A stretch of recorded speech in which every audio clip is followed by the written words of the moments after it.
Hello again, everybody. My name is Mike Petraglia. Welcome back inside Gillette Stadium, and this is the 5 from Foxboro powered by FanDuel.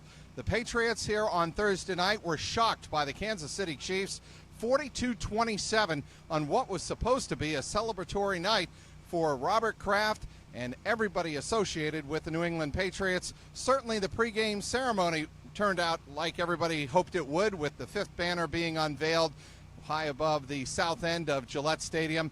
But as soon as the ball was kicked off tonight, it really did not turn out the way most Patriots fans expected. Yes, the Patriots got on top early. Tom Brady putting together a 9-play, 75-yard drive, capped off with a 2-yard Mike Gillislee run. 7-0 Patriots, and it looked like they were on their way to quite a memorable evening. And then the Patriots got a turnover from Kareem Hunt on his very first touch in the National Football League. Devin McCourty recovered the fumble forced by Jordan Richards, and the Patriots appeared to be going in for another score. But how the tables turned on the Patriots' inability to convert on this night on 4th and 1. Not once, but twice they were stuffed by the Kansas City Chiefs. We look at our first point tonight, and it comes from Tom Brady in his postgame. It was very telling to hear Tom Brady's comments about the lack of competitiveness and their lack of execution. Words you don't really hear from Tom Brady, especially at the start of the season. He said earlier in the week that he felt nervous, and it's normal to feel nervous because of the first game, because of the unpredictability associated with the first game of every NFL season.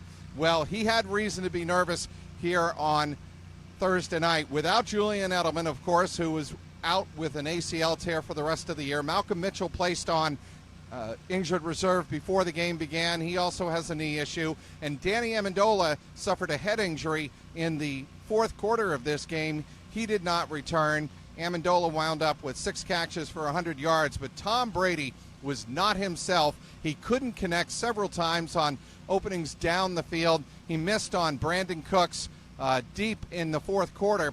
And with the Patriots trailing just 34-27, that play could have made a difference with about 5.5 minutes to go. But Brady just didn't have it all night long. A lot of that had to do with the Kansas City defense. Tom Brady was 16 of 36 for just 287 yards. He had no touchdowns on the night. You hardly ever see that kind of performance from Tom Brady, especially when the spotlight is on him and he is on the national stage like he was Thursday night. We touched on this in point number 2. We touched on this a little bit earlier. The Patriots' inability to play situational football here on Thursday night killed them. They were stopped once on 4th and 1, Mike Gillislee was, in the first quarter. And the Kansas City Chiefs turned around and marched 90 yards for their first touchdown of the game, tying the game at 7-7. Then in the fourth quarter, early on, when the Patriots had a chance to reclaim the lead, again it was Gillislee who was stopped on 4th and 1. But when it comes to situational football, something Bill Belichick pointed out to me post-game in the press conference was the last drive before the first half. It was the Patriots, Kansas City Chiefs doing to the Patriots what the Patriots usually do to them, putting together a 12-play, 92-yard drive, ending with a Kareem Hunt touchdown reception from Alex Smith, who, by the way, played a great game.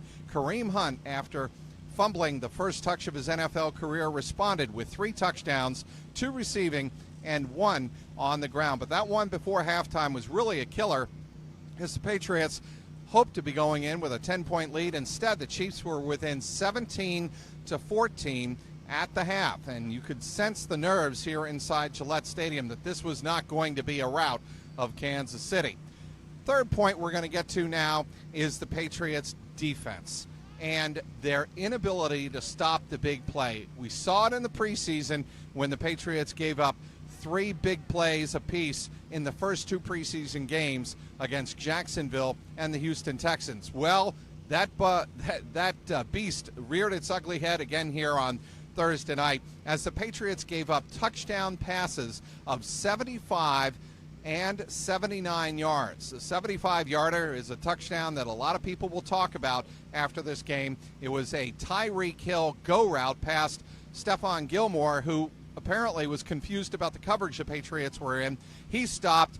He thought he had Devin McCourty behind him. Tyreek Hill sprinted by both of them for the 75-yard touchdown that gave the Chiefs their 21-17 lead.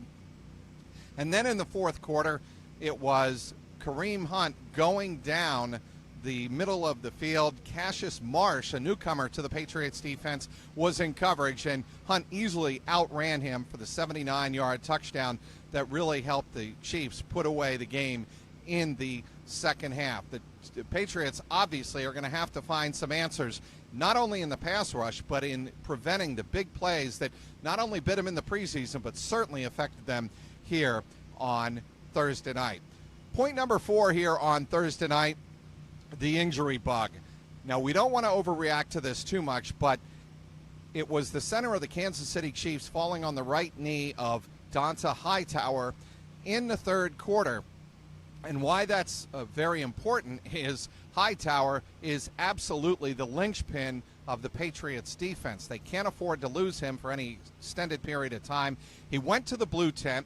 He was examined. Then he came out of the tent, got on an exercise bike with an ice pack on his right knee, or a wrap on his right knee, and began biking and trying to loosen it up. Then he ran for trainer Jim Whalen, but he never returned to the game. So the Patriots were without one of their very best defensive players, if not their best defensive player, for the better part of the second half tonight. The other injury to keep a very close eye on is Danny Amendola.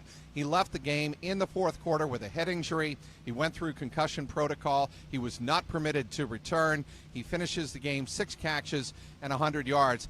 Obviously, with the Patriots missing Julian Edelman and Malcolm Mitchell, to lose Danny Amendola not only in the receiving game for Tom Brady, but in the punt return game as he was returning punts, would be a huge blow.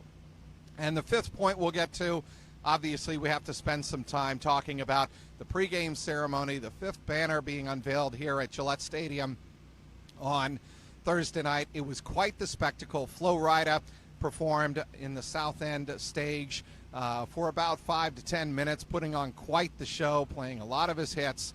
And toward the very end of it, it was Julian Edelman appearing on the field for the first time since his ACL injury. Quite the emotional moment for everyone involved here to see Julian Edelman pound his chest right above his heart and tell all the fans here gathered that he appreciates the love and support that they have expressed for Edelman since he tore his ACL in Detroit in the third week of the preseason. Robert Kraft making the order, unveil the 5th banner, and it was unveiled with all the blue Barstool Roger Goodell clown hankies in the crowd waving. It was quite the spectacle. Roger Goodell was in attendance, and he was up in a suite, but the video boards, as the Patriots agreed, did not show him throughout the game, and Goodell quietly made his way out of the stadium without any incident.